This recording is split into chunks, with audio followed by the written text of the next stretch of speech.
now, but last week I was in rough shape, you know? Now, last week I told my wife I needed a home improvement loan. She gave me $1,000 to move out. I'll tell you, my wife, there's always something, you know? Well, the other day I called her up. I said to her, honey, I've been thinking about the last time we had sex. I'm getting excited. She said, who is this? I tell you, my wife, she never went for me. Well, the first time I called her up, she told me, come on over, there's nobody home. I went over, there was nobody home. My wife, she drives me nuts. Oh, she was afraid of the dark, she saw me naked, now she's afraid of the light. No, I tell you, that's all right, that's okay. I'll tell you, actually, I shouldn't tell jokes about my wife. I mean, she's attached to a machine that keeps her alive, the refrigerator. I tell you, my wife, she can't cook either. My house, we pray after we eat. I bought a pressure cooker. Now I eat off the ceiling. What a lousy cook. I don't think meatloaf should glow in the dark. I mean, she can't cook at all. She made chocolate mousse and antler got stuck in my throat. I'll tell you my trouble. I got the wrong doctor. You know my doctor, Dr. Vinnie Boombas. Know my doctor? I saw him last week. I told him, Doc, every day I wake up, I look in the mirror, I want to throw up. What's wrong with me? He said, I don't know, but your eyesight is perfect. You kidding? Are you kidding? I know I'm ugly. I asked the bartender to make me a zombie. Told me God beat him to it. I'll tell you, you know when you're ugly, all right? Well, Halloween, my wife sends the kids out dressed like me. I mean, I'll tell you the whole story. All right, the whole story, okay? All right. I mean it. I mean, you know when you're ugly. Well, last Halloween, a kid tried to pull my face off.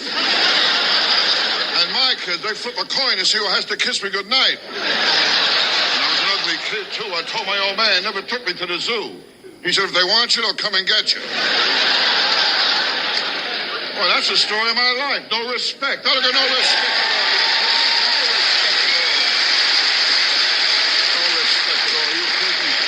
I was drowning. I was yelling, help, help. And the lifeguard ran over. Said, all right, buddy, keep it down. Keep it down. I don't get no respect from anyone. Well, I called up suicide prevention. They tried to talk me into it.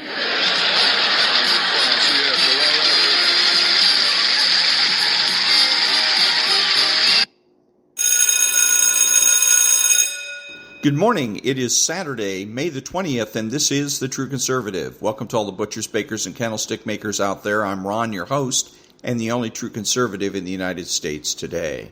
So today, after the Serenity Prayer and the Star-Spangled Banner, we will have no free lunch, the rape of the mind, and Mike Hammer, I the Jury, Chapter 1. All that and more when I come back.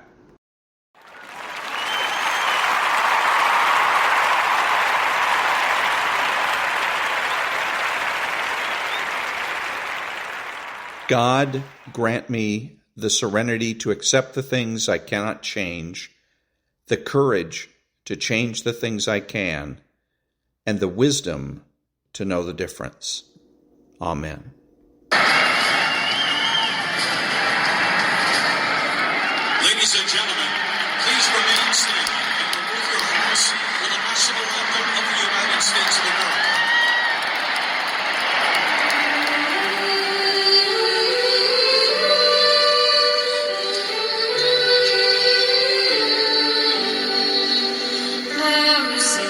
Can you see by the dawn's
Thank you. And now there's no free lunch. 250 Economic Truths by David-Bahnsen.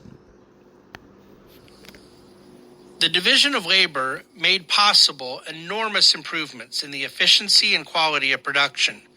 Dividing and subdividing manufacturing processes into specialized tasks saves a great deal of time and effort, and more important, it creates greater specialization and expertise.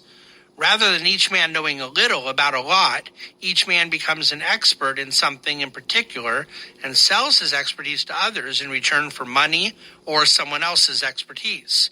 That way, all work is done by specialists, and so is done better. And because each person can trade on the value of his expertise, he has added reason to improve his prowess and his products. Yuval Levin. A truly articulate way of laying out the 1 + 1 = 3 reality of the division of labor. Incentives matter, and when one has a specialization that fits into the supply chain of a needed product or service, they're incentivized to continually improve upon that specialization. It's a virtuous cycle at work. We not only cannot build or do certain things if everyone's contributions were the same, but we would create no differentiation in the marketplace and would strip creativity and excellence from the process. And that was There's No Free Lunch by David-Bahnsen. Back in a minute.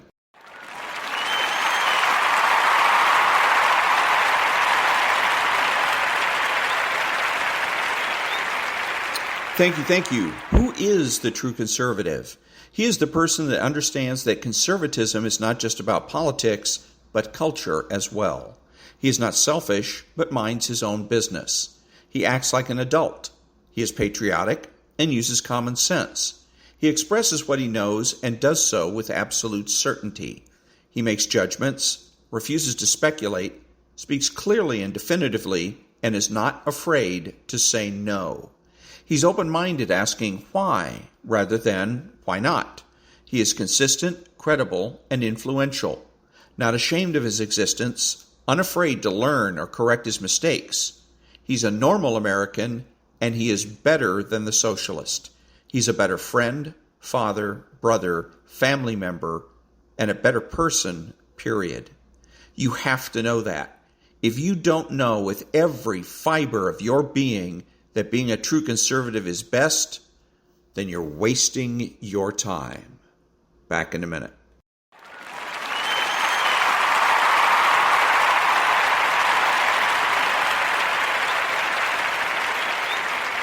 Thank you. What are the true conservative suggested political priorities? Number 1, the abolition of abortion throughout the land. Number 2, make nuclear, chemical, and biological weapons obsolete. Number 3, immediate decertification of all public employee unions. 4, the immediate assignment of criminal and civil liabilities to all government regulators. Number 5, the immediate repeal of the so-called Patriot Act. Number 6, the immediate repeal of all emergency dictator laws. Number 7, the reinstatement of writs of outlawry. 8, government-sponsored recalls, ballot initiatives, and referendums. 9, a flexible minimum wage. 10, means-tested health care. 11, the immediate and permanent prohibition of investment banking by any office holder. Back in a minute.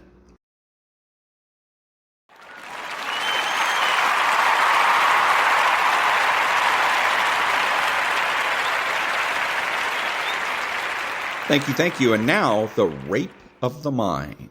Some totalitarians may develop.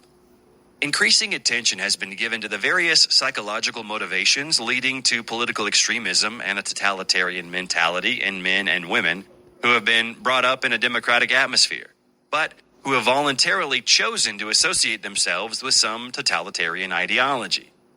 Psychologists who have come into contact with the totalitarian attitude and have studied those who are easily influenced by it agree, by and large, that in the free democratic countries, the option for totalitarianism is nearly always determined by an inner personality factor, frustration, if you will. It is usually neither poverty nor social idealism that makes a man a totalitarian, but mostly internal factors such as extreme submissiveness and masochism on the one hand, or a lust for power on the other. Unsolved sibling rivalry plays a role too. I've treated several Nazi collaborators whose political behavior was motivated to some extent by the fact that they were older sons and could not stand the competition with their younger brothers.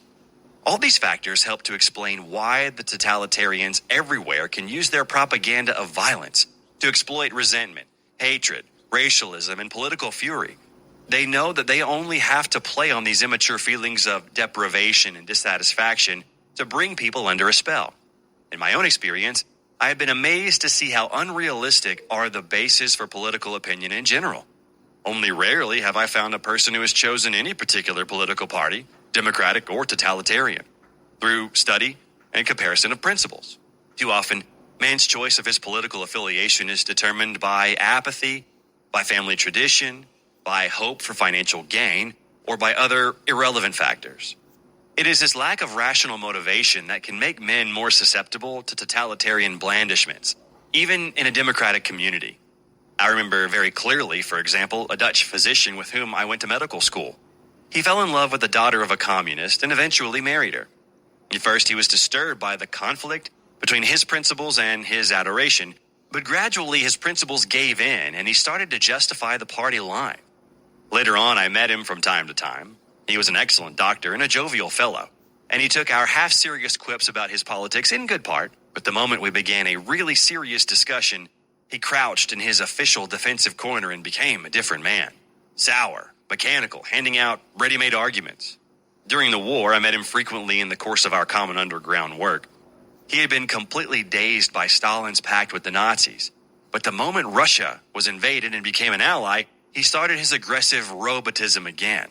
Not only was he a staunch fighter against the Nazis, but he insisted that his was the only way to fight.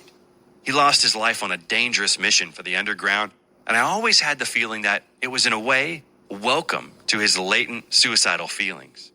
In other Nazis and communists, both, I have seen dramatic examples of how personal resentments outside the suffering of real injustice can lead a man to the side of the rebels.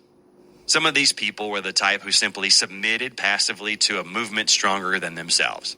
Men and women whose ideology was a reflection of whichever side had caught them first. Others were motivated by the need to vent their own personal anger and resentment in some direction and used political action to satisfy this need. But if we are to come to any real understanding of the internal factors that lead a man to adopt a totalitarian ideology, we must dig a little deeper than this and must give our attention to some basic roots of this problem. And that was How Some Totalitarians May Develop from the Rape of the Mind by Joost-Meerlo, MD. Back in a minute.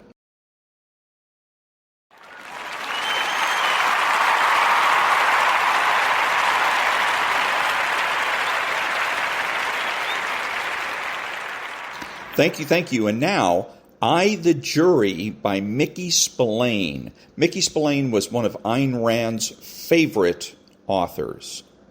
Chapter 1.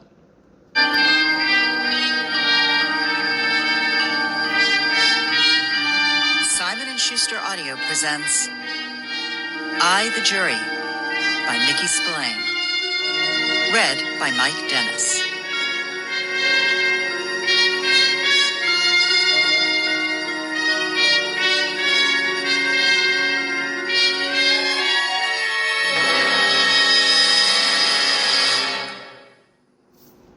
Chapter 1.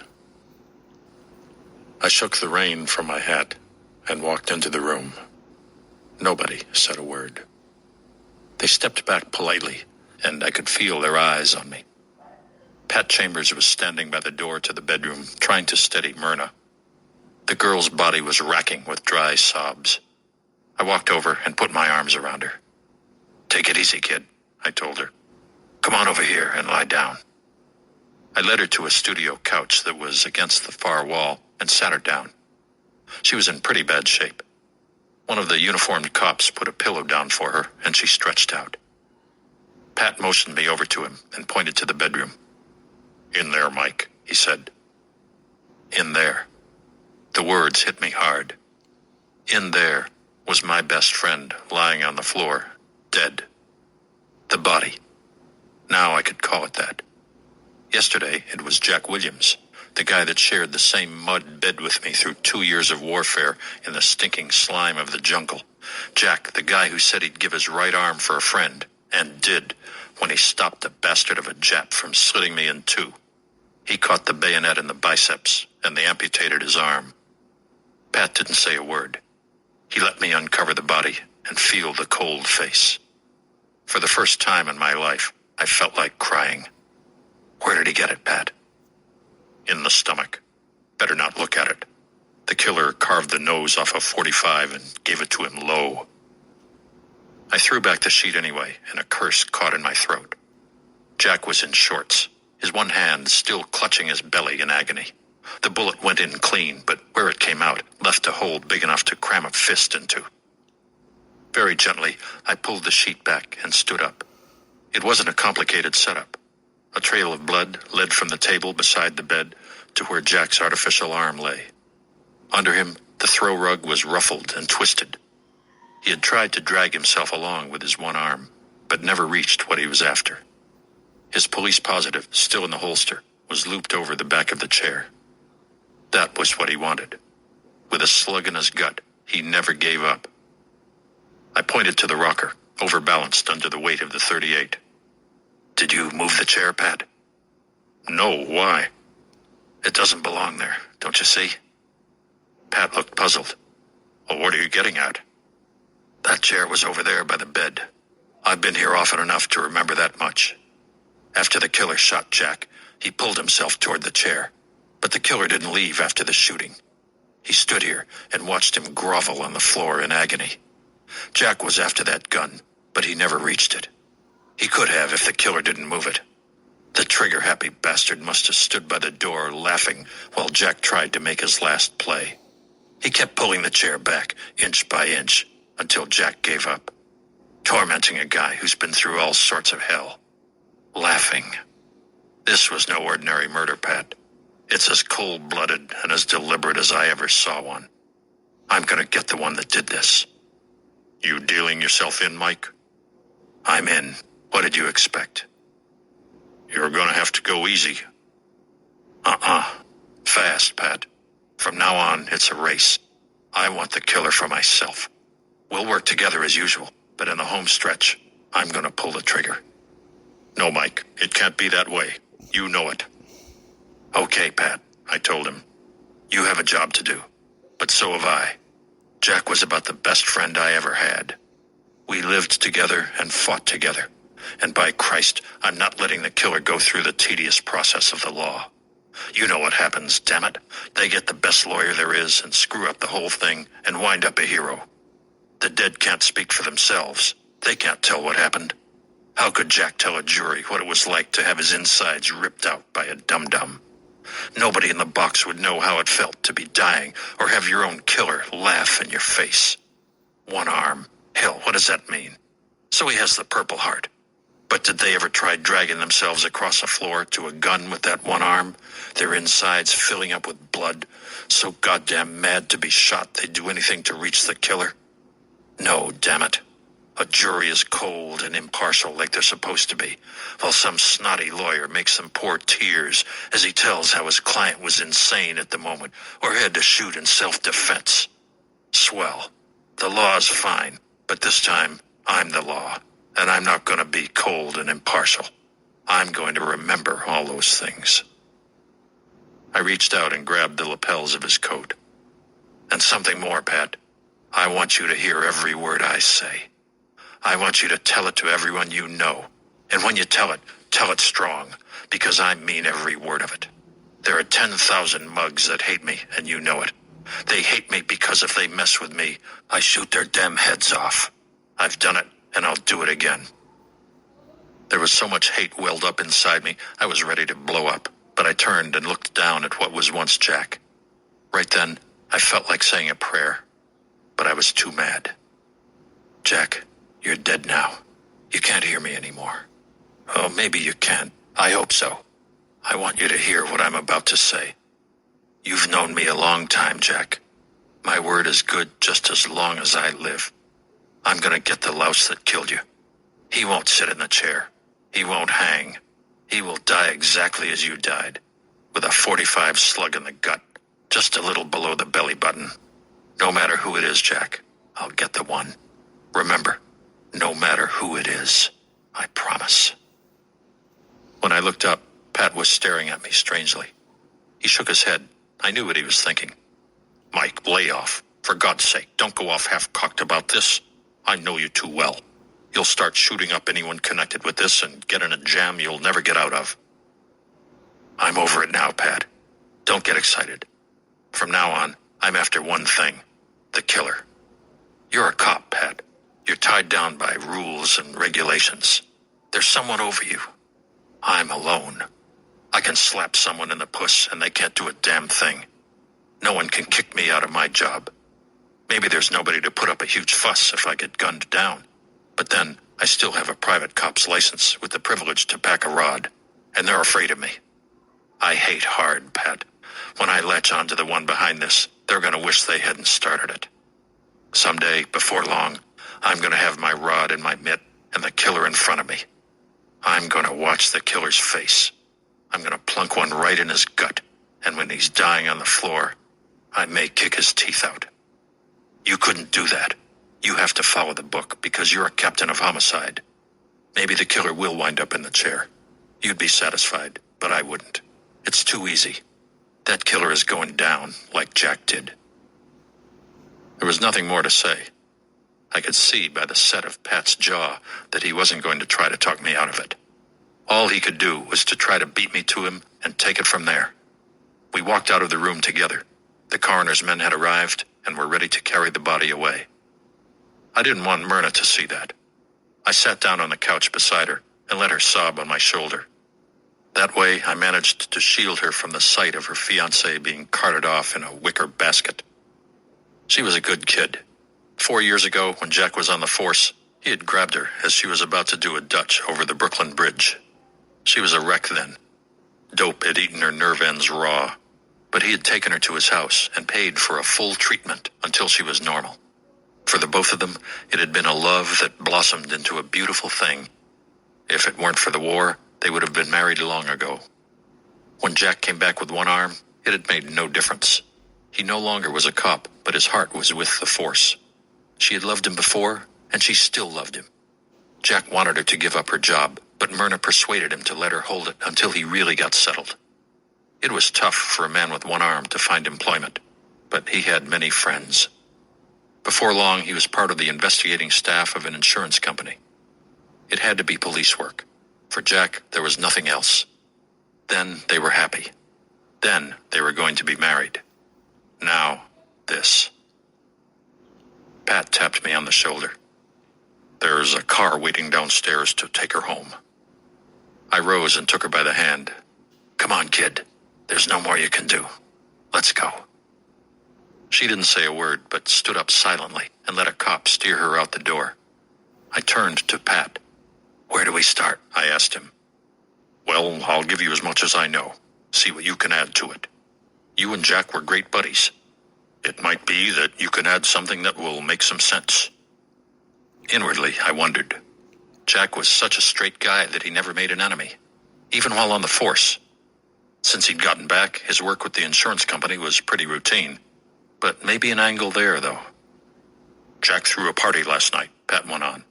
Not much of an affair. I know, I cut in. He called me and asked me over. But I was pretty well knocked out. I hit the sack early. Just a group of old friends he knew before the army. Yeah, we got their names from Myrna. The boys are checking on them now. Who found the body? I asked. Myrna did. She and Jack were driving out to the country today to pick a building site for their cottage. She got here at 8 a.m. or a little after. When Jack didn't answer, she got worried. His arm had been giving him trouble lately, and she thought it might have been that. She called the super. He knew her and let her in.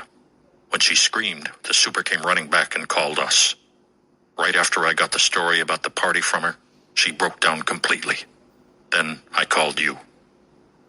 What time did the shooting occur? Well, the coroner places it about 5 hours before I got here.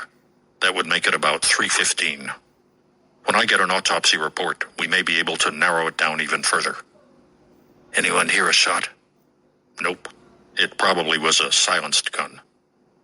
Even with a muffler, a .45 makes a good-sized noise. I know, but there was a party going on down the hall. Not loud enough to cause complaints, but enough to cover up any racket that might have been made here. What about those that were here? Pat reached in his pocket and pulled out a pad. He ripped a leaf loose and handed it to me. Here's a list Myrna gave me. She was the first to arrive. Got here at 8:30 last night. She acted as hostess, meeting the others at the door. The last one came about 11. They spent the evening doing some light drinking and dancing, then left as a group about 1. I looked at the names Pat gave me. A few of them I knew well enough, while a couple of the others were people of whom Jack had spoken, but I had never met. Where did they go after the party, Pat? They took 2 cars. The one Myrna went in belonged to Hal Kynes. They drove straight up to Westchester, dropping Myrna off on the way. I haven't heard from any of the others yet. Both of us were silent for a moment. Then Pat asked, "What about a motive, Mike?" I shook my head. I don't see any yet, but I will. He wasn't killed for nothing. I'll bet this much. Whatever it was big. There's a lot here that's screwy. You got anything? Nothing more than I gave you, Mike. I was hoping you could supply some answers. I grinned at him, but I wasn't trying to be funny. Not yet. Not yet. They'll come, though, and I'll relay them on to you. But by that time, I'll be working on the next step. The cops aren't exactly dumb, you know. We can get our own answers. Not like I can. That's why you buzzed me so fast. You can figure things out as quickly as I can, but you haven't got the ways and means of doing the dirty work. That's where I come in.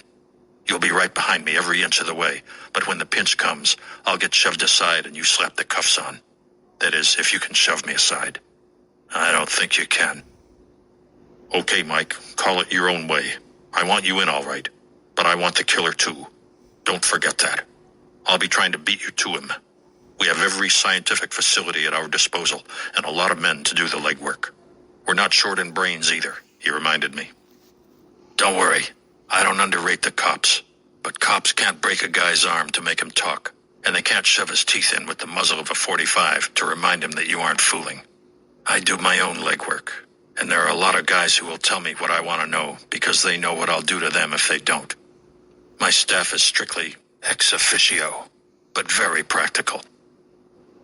That ended the conversation. We walked out into the hall where Pat put a patrolman on the door to make sure things stayed as they were. We took the self-operated elevator down 4 flights to the lobby, and I waited while Pat gave a brief report to some reporters. My car stood at the curb behind the squad car. I shook hands with Pat and climbed into my jalopy and headed for the Hackett building, where I held down a 2-room suite to use for operation. And that was Chapter 1 of Mickey Spillane's Mike Hammer, I, the Jury. And Mike has been let in on a crime scene in which one of his best friends has been murdered. And Mike vows revenge. Back in a minute.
This is Ron, your host, the only true conservative in the United States today, bidding adios to all the butchers, bakers, and candlestick makers out there.